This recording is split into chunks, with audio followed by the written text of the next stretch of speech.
Hello everybody, আমি তড়িৎ মাহাতো আর আপনি দেখছেন আর্ট অ্যান্ড পুরুলিয়া। আজ আমরা আলোচনা করব জল রঙে কলিফ্লাওয়ার ইফেক্ট কেন হয় আর সেটাকে কিভাবে ব্যবহার করতে পারা যায়।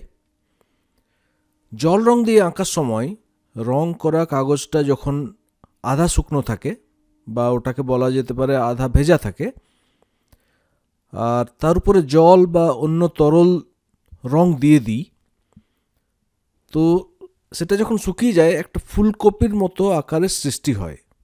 সেটাকে ব্লুম বা কলিফ্লাওয়ার ইফেক্ট বলা হয়ে থাকে।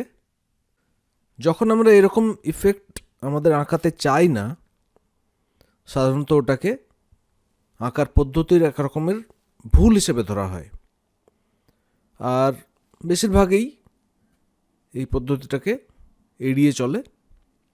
আর এই ইফেক্টটা যেন না হয় সেটা এড়াতে গেলে উপায় হলো আঁকাটাকে পুরোপুরি শুকোতে দিতে হবে পরের আস্তরণটা লাগাবার আগে। কিন্তু আমরা যদি ইচ্ছাকৃতভাবে প্রভাবটা ঘটাতে চাই, কেননা এই প্রক্রিয়াটা বেশ কার্যকরীভাবে টেক্সচার বানাবার জন্য ব্যবহার করা যেতে পারে। আজকের ভিডিওটাতে আমরা একটা ফুলকপি আঁকব আর দেখব ফুলকপি আঁকার জন্যে তথাকথিত ফুলকপির প্রভাব ব্যবহার করতে পারবো কি না, নাকি আরও অন্য কোনো উপায় আছে এই টেক্সচার পাওয়ার জন্যে। প্রথমে আমি একটা HB পেন্সিল ব্যবহার করে ফুলকপি আর পাতাগুলোর আউটলাইনটা বানিয়ে নিয়েছি। এই আউটলাইনটা যতটা সম্ভব হালকা রাখবেন, কেননা হালকা রং লাগাবার পরেও যেন পেন্সিলের দাগগুলো দেখা না যায়। ফুলকপির রংটা একেবারেই হালকা সাদা আর একটু হলুদ মতো, তাই পেন্সিলের কালো রংটা অনেক সময় দেখা যায়। তারপরে আমি ফুলকপির উপর ফ্যাকাসে হলুদ সবুজ রঙের একটা ওয়াশ দিয়ে দেব। যখন রংটা আধা শুকনো থাকবে, অর্থাৎ জলের চকচকে ভাবটা কাগজের উপরে দেখা যাবে না, ওর উপরে একটু সাদা জল দিয়ে দেব তুলি দিয়ে, আর সেটাতেই এই কলিফ্লাওয়ার ইফেক্ট তৈরি হবে।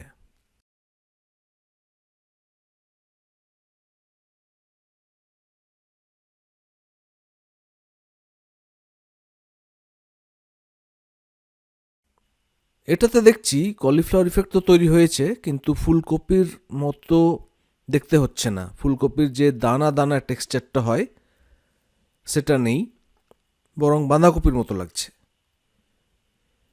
এই পদ্ধতিটা আপনি একটা গাঢ় রঙের সাথেও করে দেখতে পারেন, এবং বিশেষ করে যদি রঙটা অর্গানিক রং হয় তো আরও ভালো। অর্গানিক রং অর্থাৎ প্রাকৃতিক পিগমেন্ট থাকবে সেটাতে, সিনথেটিক পিগমেন্ট নেই। এই রঙগুলোকে জল অতি সহজেই সরাতে পারে, আর তাই এই প্রভাবটা বেশ ভালো হয়।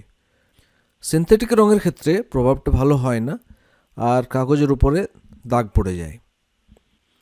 এখানেও আমি একই পদ্ধতি ব্যবহার করেছি, অর্থাৎ আধা শুকনো রং করা কাগজের উপরে জল লাগিয়েছি, আর আমরা দেখতে পাচ্ছি গাঢ় রঙের উপরে কলিফ্লাওয়ার ইফেক্ট বেশি ভালো হয়।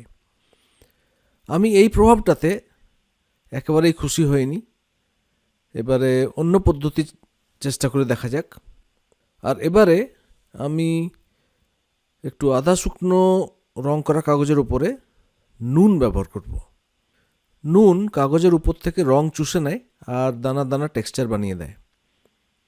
কিন্তু এবারে আমি এই পদ্ধতিটা ব্যবহার করার আগে ছবিটার বাকি অংশগুলো বানিয়ে নেব, পাতা আর ব্যাকগ্রাউন্ডটা।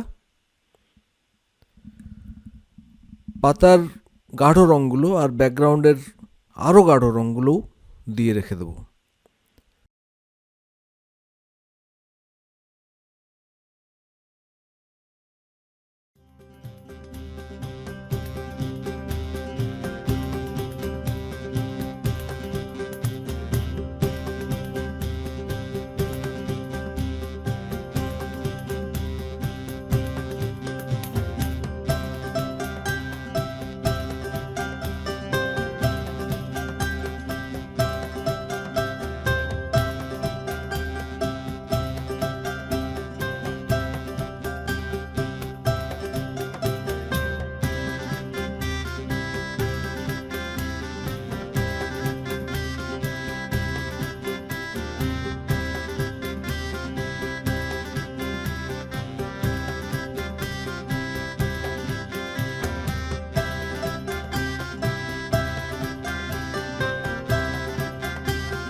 শেষে ফুলকপির উপরে সামান্য হালকা হলুদ সবুজ রং লাগিয়ে একটু শুকনো হলে তারপরে নুন ছড়িয়ে দেব। পুরোপুরি তারপরে শুকিয়ে গেলে নুনটা ঝেড়ে ফেলে দেব। আর এতে দেখা যাচ্ছে সুন্দর দানা দানার প্রভাব পাওয়া গেছে। আমি অবশ্য এটার উপরে একটু রঙের স্প্রেও করেছি একটা টুথব্রাশ দিয়ে, রঙটা আর টেক্সচারটা ভালোভাবে ফুটিয়ে তুলতে। তো আমরা দেখলাম যে কলিফ্লাওয়ার ইফেক্ট ব্যবহার করে একটা সত্যিকারের কলিফ্লাওয়ার ভালোভাবে আঁকা যায় না। অবশ্য কলিফ্লাওয়ার ইফেক্ট দিয়ে অন্য অনেক বস্তুর উপরে টেক্সচার বানাতে পারা যায়, যেমন মেঘ বা অন্য কিছু। তো এই ইফেক্টটা আমরা ইচ্ছে করেও বানাতে পারি। আশা করছি ভিডিওটা আপনাদের ভালো লেগে থাকবে। ভালো থাকবেন, সুস্থ থাকবেন। নমস্কার।